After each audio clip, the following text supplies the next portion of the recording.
Dobrodošli na kanal Moje turske serije. Danas govorimo o novoj turskoj seriji koja uskoro stiže na ATV, Aşk ve Gözyaşı, kod nas prevedeno kao Ljubav i suze. Riječ je o projektu koji već sada privlači ogromnu pažnju, jer u glavnim ulogama gledamo dvoje velikih zvijezda, Hande Erçel kao Meyra i Barış Arduç kao Selim. Najava počinje rečenicom: Meyra voli iznenađenja, voli da je iznenade. Ona je snažna žena, naviknuta da kontroliše svoj život, ali iza glamura i velikih vjenčanja krije se bolna istina.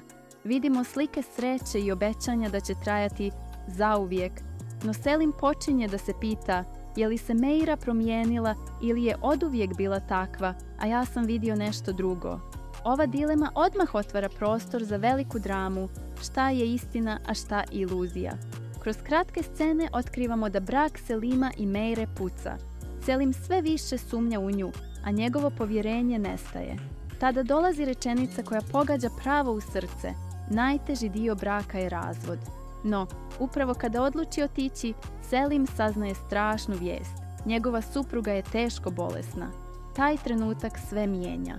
Od želje da pobjegne, Selim sada ulazi u borbu da je ponovo osvoji, da obnovi njihovu ljubav i da zajedno pronađu smisao, čak i kada vrijeme neumoljivo ističe. Ali njihova priča neće biti jednostavna. Prošle ljubavi, tajne i izdaje ponovno izlaze na površinu.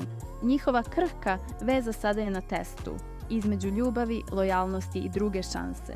Seriju potpisuju O3 Media i Das Yapım, režiju vodi Engin Erden, a glavne uloge nose Hande Erçel i Barış Arduç.